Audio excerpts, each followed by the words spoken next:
So, anything goes? I mean, I guess so. Anything goes. Yeah, I just said... Wait. No. No. You said it, not me.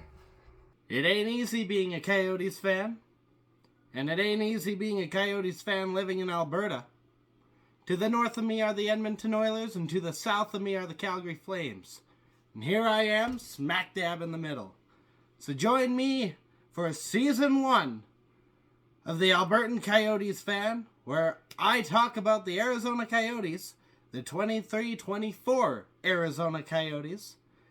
Let's see if we make the playoffs this year. Stay howling. Go Yotes!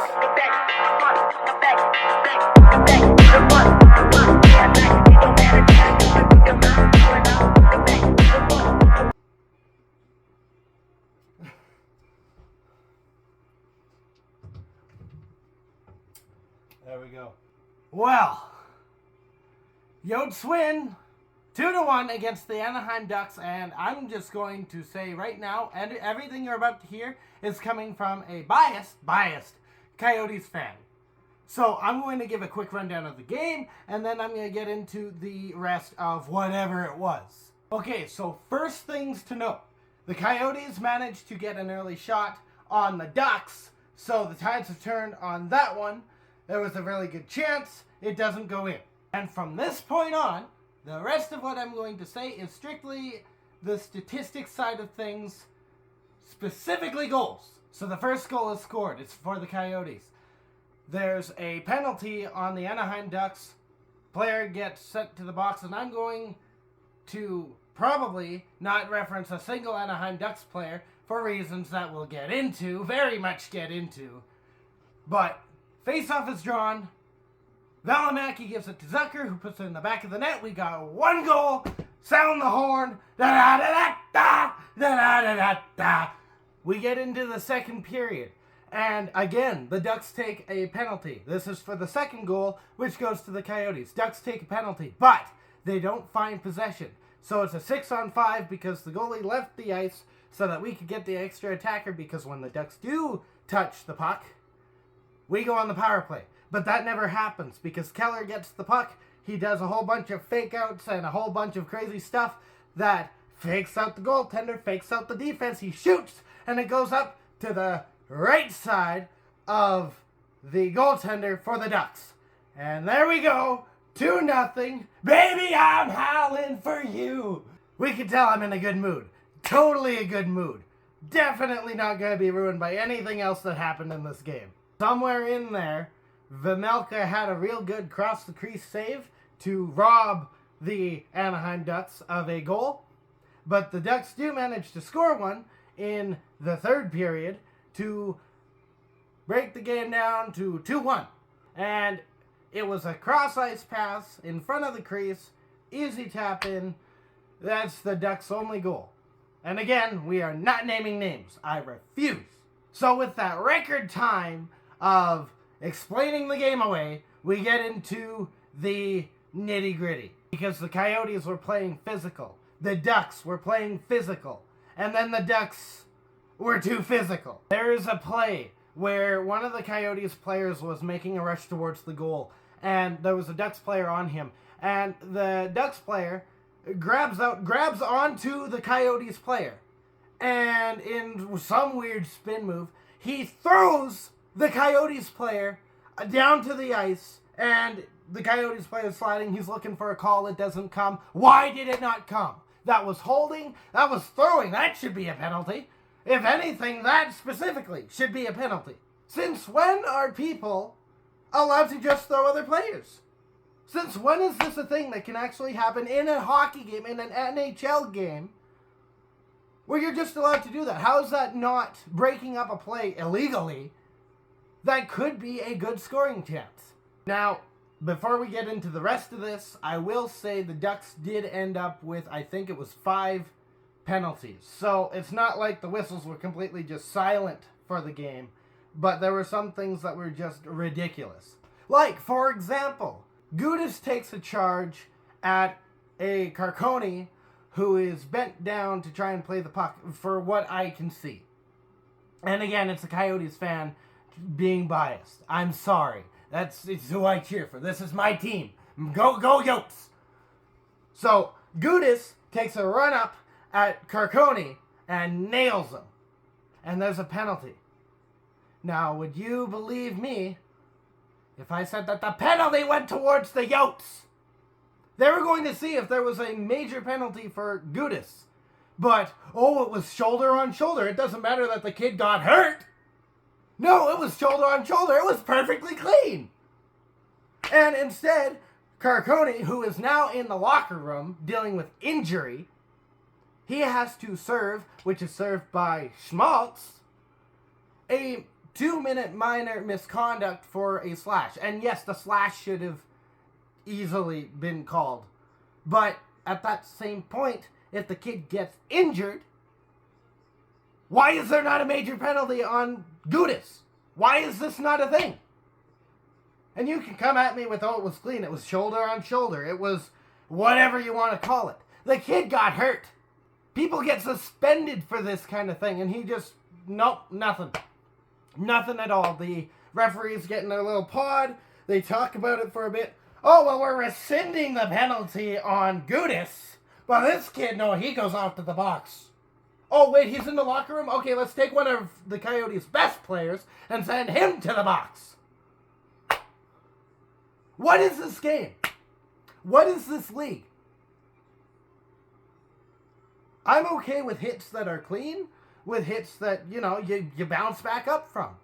There has to be something in place that stops these situations where players get hurt. Because Carconi, don't get me wrong, it was shoulder on shoulder. I'm yelling about a lot that, quite frankly, I shouldn't necessarily be yelling about, but Coyotes fan, Coyote player got hurt. I'm going to be mad. But he was down in that bent position long enough that Gudis, if he had any sort of brains, would have backed off. But no, this empty mind goes and runs over this kid, hurts him, and no penalty. So, Gudis has no brains, the linesmen have no brains, the refs, we all know, have no brains. And let's add one more to that. I was listening to the Ducks broadcast, not the Coyotes. I cannot for the life of me get the Coyotes broadcast. The Ducks broadcast also have no brains because they were defending it. Every single thing that happened throughout this game where the Ducks were the man down or there was some sort of disadvantage to them, which for the most part they earned those penalties. It was always, it was the Coyotes. The Coyotes should have been called off for blank or what have you. Or there was one play where a play was whistled dead for whatever reason. I think it was a bit of a match between Coyotes player and the Ducks player. And the whistle blew when the Ducks had a chance. It was not a chance. I don't care what the broadcast people want to say about it. It was not a chance. It gets whistled dead, and they start whining because, the Coyotes didn't have a whistle when it happened like 5 minutes ago, so why are we getting whistled down now? We had a chance. Your guy was getting pitched. The puck was going to leave his stick. It was a done play. So the whistle was essentially saving this guy, who has the puck, from getting ran over by a Coyotes player who, quite frankly, is PO'd. And I'm PO'd. We're all PO'd. We might have won this game, but that's not a win I'm proud of because, quite frankly, it could have gone a whole lot smoother. Maybe we could have had more goals. I don't think so because we did run into a really good goaltender, but there would have been less baloney, for lack of a better term, that's YouTube safe. So the Coyotes, in retaliation, start to get a bit more physical. There's one play after a whistle goes where Dumba gives a bit of a cross-check to one of the Ducks players. I just realized I broke my own rule. I named Gudis. Look at me go. But Dumba kind of cross-checked the head of one of the Ducks players.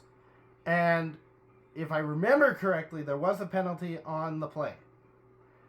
But all that being said, that's an earned penalty. You take that penalty with pride.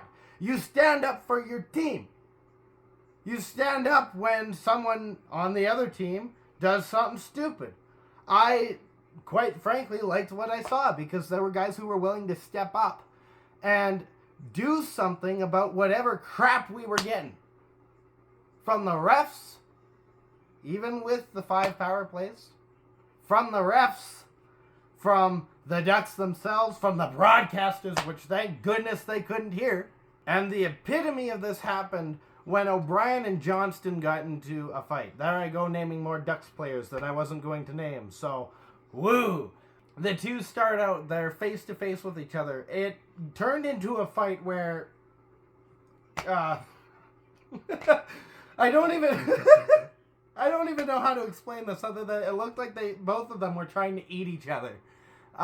Their faces were buried in each other's shoulders, and you couldn't really tell what was happening. Some punches were thrown, but it looked more to be a gum fight, if anything. It's nice to see the Coyotes standing up to this kind of stuff. And it's nice to see that we have gone 3 games winning. Not in a win streak, per se, but we are 3-2 right now, which is good. It is very good. And yeah, the Coyotes are going to absolutely face some hard competition, like what we saw tonight. Kudos to the Ducks for showing up and playing really good hockey, other than, the baloney. But if I were a Ducks player and nothing was being called that was blatant, other than you got the small stuff like, oh, there's a slash, you get called off to the box for the slash. If they're going to call the minor stuff but not the big stuff, the stuff that looks really bad, like the throw or the charging is what it should have been, from Gudis to Carcone. Yeah, if I were a Ducks player, I'd avoid slashing. I'd avoid, cross-checking. I'd avoid tripping and all those simple minor penalties. But, if I get a chance, I'm going to run up at the guy who's bent over here. Doesn't matter because I won't get a charging call. I won't get a 5-minute major. We're not doing that. And I made a prediction that I'm kind of upset didn't happen. Was that there was going to be some...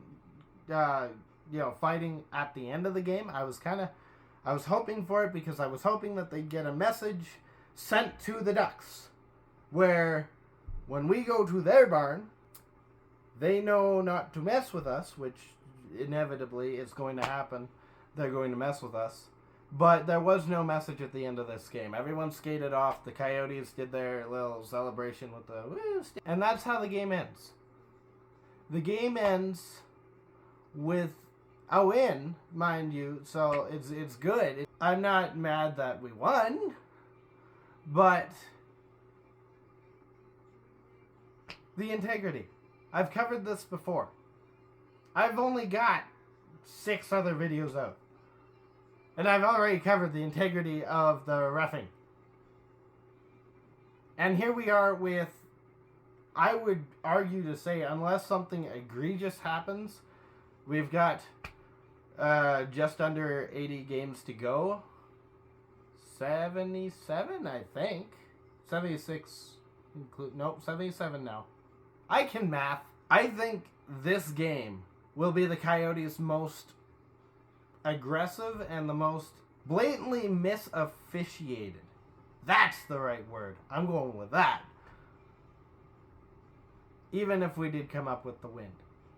Because even with the win, and even with the penalties that were given to us, the egregious stuff, the stuff of literal injury making, there was also a slash that the goaltender of the Ducks did to one of our players, and that ended up with a cut, which was argued for a call that didn't come. Forgot to yell about that. For all of that, refs, what are you doing? Every single person in that 5,000 seat arena that was chanting, "Ref, you suck." Yeah, you did. Every single one of those fans that said that, you deserve the wrath of every single one of them. There was no justice for Carcone, which is the biggest thing that I'm kind of ticked off about. There was no justice for a player being ragdolled, quite literally, thrown behind this Ducks player's back. And there was no justice for a slash that actually ended up with a cut. The next game that we have is against the Kings. And that, I believe, is on Tuesday. It is on Tuesday. I have great memory after wins. Yep. Oh boy. So I will be back on Tuesday.